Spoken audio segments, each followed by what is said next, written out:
आप सभी लोग जानते हैं कि 17 अक्टूबर 2025 यानी शुक्रवार को पड़ रही है रमा एकादशी।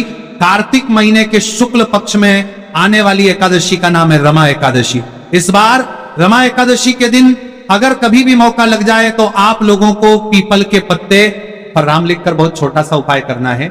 इन दोनों का संयोग बहुत ही कम आता है।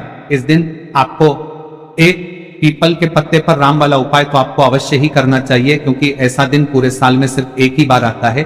और दोस्तों, आप सभी लोग जानते हो कि शुक्रवार का अगर सबसे बड़ा कोई उपाय है तो वह पीपल के पत्ते पर राम वाला उपाय। तो दोस्तों, शुक्रवार रमा एकादशी के दिन आप लोगों को इस पीपल के पत्ते पर राम लिखकर बहुत छोटा सा उपाय करना है। बहुत सारे लोग होंगे जिन लोगों ने इस उपाय को ना किया हो, मतलब पूरा साल निकल गया, उन्होंने किसी भी दिन इस पीपल के पत्ते पर राम वाला उपाय को ना किया हो। पर दोस्तों, आपके पार के लिए हमारी एक पहला मौका बचा हुआ है, जो कि 17 अक्टूबर 2025 शुक्रवार के दिन है। इस दिन आप लोगों को इस वाले उपाय को जरूर कर लेना है।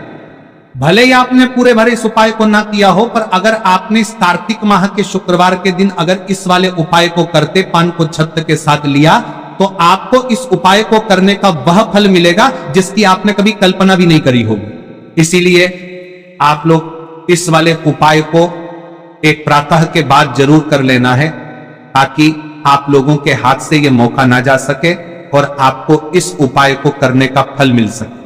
दोस्तों, यह उपाय पंडित जी ने अपनी अभी की ही श्री शिव महापुराण की कथा में बताया है जी। इस उपाय को आज हम आपको बहुत अच्छे से समझाने वाले हैं।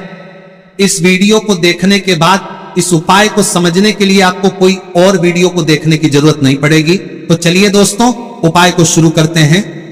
देखिए, इस कार्तिक माह के शुक्रवार रमा एकादशी के दिन यह इतना खास होता है, इतना महत्वपूर्ण होता है। देखा गया है कभी कभी बड़े बड़े पूजा पाठ अनुष्ठान से जो मनोकामना पूर्ण नहीं होते, कार्तिक माह के शुक्रवार रमा एकादशी के दिन एक छोटे से उपाय करने से ही आपकी मनोकामना पूर्ण हो जाती है।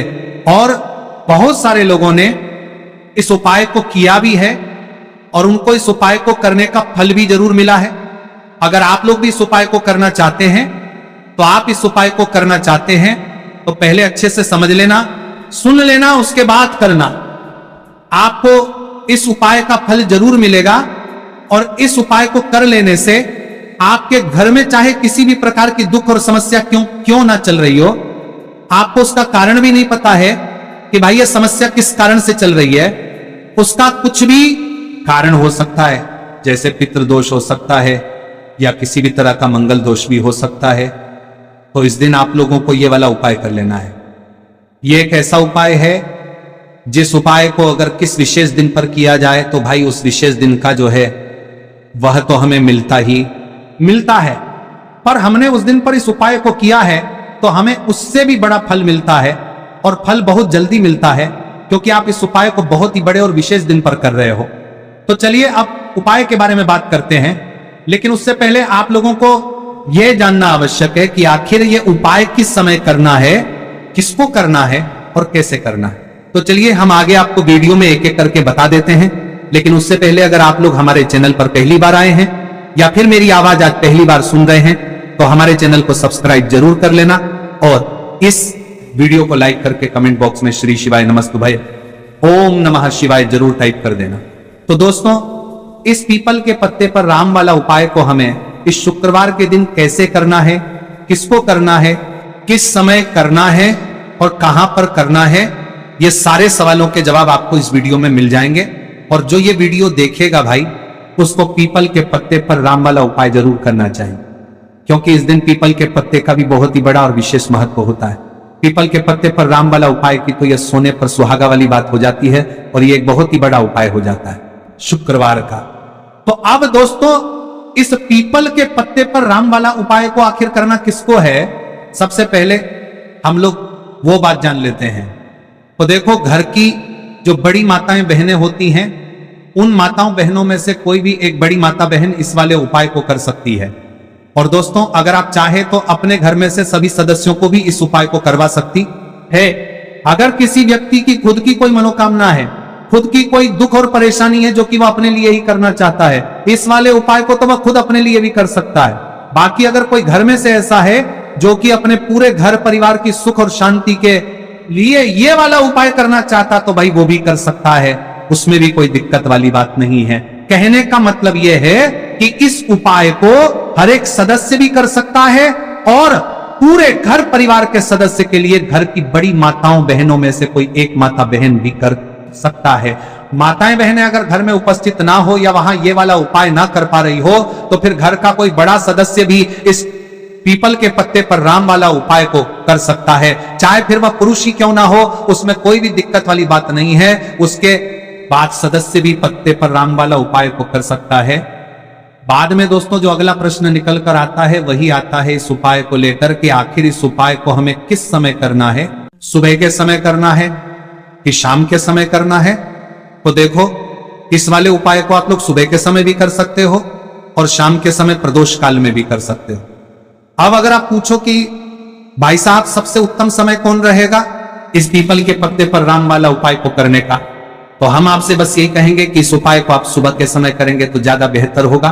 बाकी अगर प्रदोष काल शाम के समय भी करेंगे तो भी अच्छा होगा, उसमें कोई भी दिक्कत वाली बात नहीं है।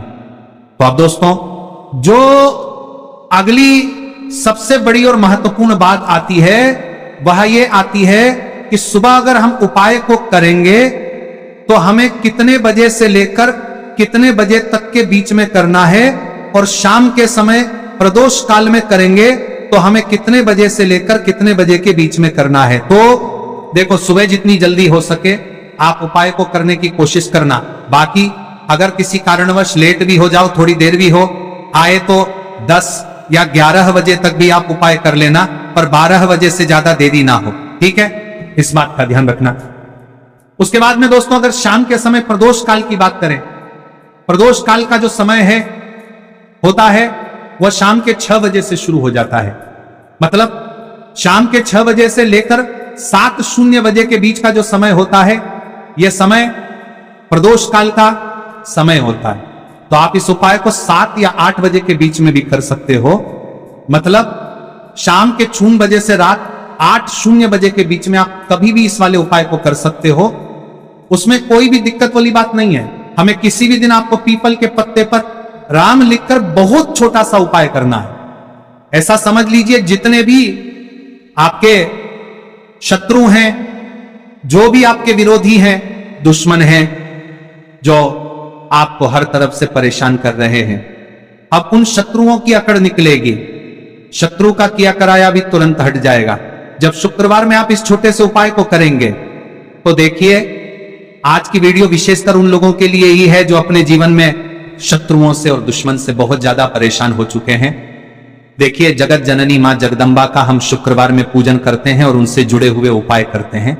साथ ही साथ आपको बता दें कि शुक्रवार में संकट मोचन हनुमान जी का पूजन करने से और उनसे जुड़े हुए कुछ उपाय करने से जीवन के बड़े से बड़े कष्ट भी क्षण भर में दूर हो जाते हैं। तब बहुत कम समय में आपके शत्रु और आपके विरोधी आपके जीवन से दूर हो जाएंगे। आपके दुश्मन लाख कोशिश करने के बाद भी आपका बाल भी बांका नहीं कर पाएंगे। अगर आप शुक्रवार में इस परेशानों के जीवन के पार की बीच ना छोटे से उपाय को कर लेते हैं। अब देखिए, आज का जो समय है यह कलयुग का समय है और कलयुग के एकमात्र देवता जो अपने भक्तों के जीवन से सारे कष्टों को दूर कर देते हैं वह स्वयं है संकट मोचन हनुमान जी।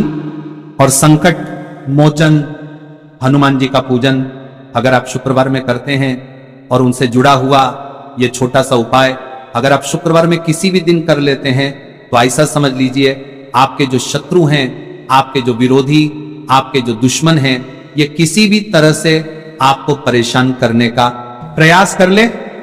आपका बाल भी नहीं है, आपका परिवार के जो आपका बाल भी नहीं है, आपके जो नाक और आपका हर भी ना, और आप पाएंगे आएंगे। दूसरी चीज, अगर आपके शत्रु ने आपके ऊपर कोई भी तंत्र मंत्र करवा रखा है, कोई भी जादू जादू टोना, कोई भी ब्लैक मैजिक आपके ऊपर करवा दिया है या करवाने का प्रयास कर रहे हैं, ऐसा समझ लीजिए वो किया कराया आप तक पहुंचेगा ही नहीं। और अगर आप तक पहुंचेगा, आपके बात करते गया है, कोई भी ब्लैक मैजिक तुरंत हट जाएगा जब आप इस छोटे से उपाय को शुक्रवार में करेंगे।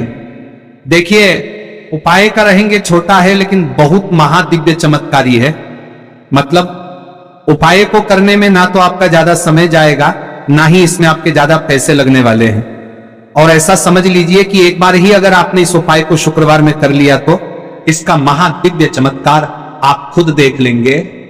तो शुक्रवार के जो 9 दिन होते हैं ये बहुत ही सिद्ध दिन होते हैं। मतलब शुक्रवार के दिनों में 9 माता रानी हमारे घरों में आती हैं, अपने भक्तों के जीवन से कष्टों को दूर करती हैं। साथ ही साथ आपको बता दें कि शुक्रवार के टाइम पर जब भी आप संकट मोचन हनुमान जी के उपाय करते हैं तो मां दुर्गा की आपको असीम और विशेष कृपा मिलती है। मां दुर्गा आपसे बहुत जल्दी प्रसन्न होती है और आपके सारे संकटों को वह दूर कर देती है। तो पीपल के पत्ते में और पीपल के पेड़ में होता है देवी देवताओं का वास। पीपल के पेड़ में श्री हरि विष्णु साक्षात मां लक्ष्मी वास करती हैं। पीपल के देव में हमारे पितरों का वास होता है। पीपल का जो पेड़ होता है इसका पूजन करने से शनिदेव की कृपा, उनका आशीर्वाद मिलता है। और पीपल का पत्ता जो है इसका उपाय शुक्रवार में करने से व्यक्ति के जीवन से बड़े संकट और कष्ट दूर हो जाते हैं, जिसमें कि शत्रु और आपके दुश्मन जो हैं ये पूरी तरह परास्त हो जाएंगे, चारों खाने चित्त हो जाएंगे और कभी भी आपका कुछ नहीं बिगाड़ पाएंगे। अगर ये उपाय आप करते हैं तो देखिए ये उपाय स्त्रियां भी कर सकती हैं, पुरुष भी कर सकते हैं। किसी भी दिन आप करते हैं इस उपाय को कर सकते हैं, ठीक है ना। इसमें दिन आपको नहीं देखना कि किस दिन करें, जिस दिन आप चाहा उस दिन इस उपाय को आप कर सकते हैं। तो शुक्रवार के दिन आपको पीपल का पत्ता तोड़ना नहीं है, उससे एक दिन पहले ही तोड़कर आप पीपल का पत्ता ले आए, या गिरा हुआ जो पत्ता होता है पीपल का वो आप ले लें, ठीक है ना। बस इस चीज का आपको ध्यान रखना है कि सोमवारी के दिन पीपल के पेड़ से कोई भी पत्ता हम नहीं तोड़ते। इस चीज का आपको विशेष ध्यान रखना है। तो आपको लेना है पीपल का एक पत्ता और शुद्ध जल से उसे साफ कर लेंगे पहले, जिससे कि धूल मिट्टी अगर पीपल के पेड़ देने वहां और पीपल के पेड़ पर पत्ते पर हो तो वह हट जाए। फिर गंगा जल का थोड़ा सा छिड़काव और एक कोई भी आपको लेनी है मिठाई में यहां पर आप बूंदी का प्रसाद ले सकते हैं, बेसन का लड्डू ले सकते हैं, और अगर आप इमरती ले लेते हैं तो यह और भी उत्तम है। देखिए इमरती का जो भोग होता है यह संकट मोचन हनुमान जी को बहुत ज्यादा प्रिय है। अब ये सारी चीजें लेकर आपको जाना है संकट मोचन हनुमान जी के मंदिर में। तो देखिए सबसे पहले आपको संकट मोचन हनुमान जी के सामने यह दीप प्रज्वलित करना है जो आप लेकर के गए। क्या ये आपने चमेली के तेल का दीपक तैयार करा है या सरसों के पहले दीपक आप जला देंगे और दीप जलाने के बाद आपको जो पीपल का पत्ता आप लेकर के गए थे वो पत्ता आपको संकट मोचन हनुमान जी को अर्पित करना है, चढ़ाना है। और जो भी भोग में आप लेकर के गए हैं, चाहे आपने बेसन के लड्डू लिए, बूंदी का प्रसाद लिया या फिर इमरती, जो भी कुछ आपने लिया है उसका भोग लगाना है और संकट मोचन हनुमान जी से आपको प्रार्थना करनी है कि हे जगत का कल्याण करने वाले संकट मोचन हनुमान जी, संकटों को हरने वाले, मेरे जीवन से शत्रु और दुश्मनों को भी दूर कर दीजिए। शत्रु का किया करा या तंत्र मंत्र सब कुछ हट जाए, ऐसी कृपा मुझ पर कीजिए। इस तरह से आपको प्रार्थना करनी है और 108 बार जय श्री राम, जय सीताराम, जय श्री राम, जय सीताराम, जय श्री राम, जय सीताराम, इस तरह से आपको जयकारा लगाना है। क्योंकि भगवान राम का नाम संकट मोचन, हनुमान जी को सबसे ज्यादा प्रिय जय श्री राम, जय श्री राम। तो जयकारा लगा देंगे। और देखिए अगर एक बार हनुमान चालीसा पढ़ पाए तो आप एक बार हनुमान चालीसा ऐसा जरूर पढ़े, ठीक है ना। ज्यादा बार नहीं तो एक बार जरूर पढ़े। जयकारा तो आपको बिल्कुल से लगाना है।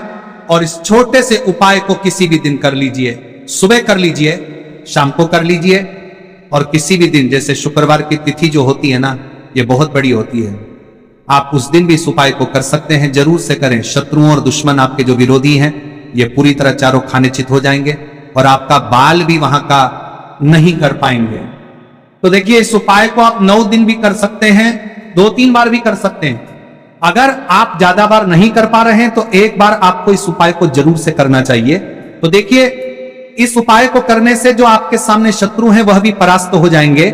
जो पीठ पीछे वार करते हैं, पीठ पीछे तंत्र मंत्री में करवाते हैं, है वह शत्रु भी चारों खाने चित हो जाएंगे। बस छोटा सा उपाय है, जरूर करें। तो देखिए, अब बात कर लेते हैं अपने बहुत छोटे से उपाय की, जिसे शुक्रवार में करने से आपकी हर मनोकामना पूरी हो जाती है। यह उपाय आप अपने घर पर ही कर सकते हैं। कहीं जाने की आवश्यकता नहीं है।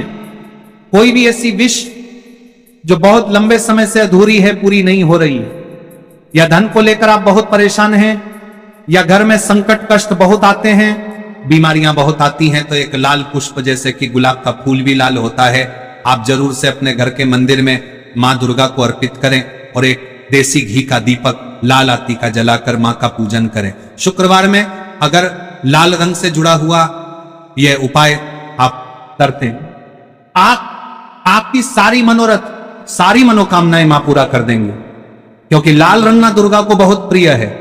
लाल पुष्प और लाल रंग की बाती का दीपक आपकी बड़ी से बड़ी मनोकामना को भी पूरा कर देगा। शुक्रवार में यह उपाय आप किसी भी दिन कर सकते हैं। दूसरे उपाय कि हल्दी वाला जल आपको अपने घर में किस जगह पर डालना है और उपाय को कैसे करना है और कैसे यह हल्दी वाला जल दे।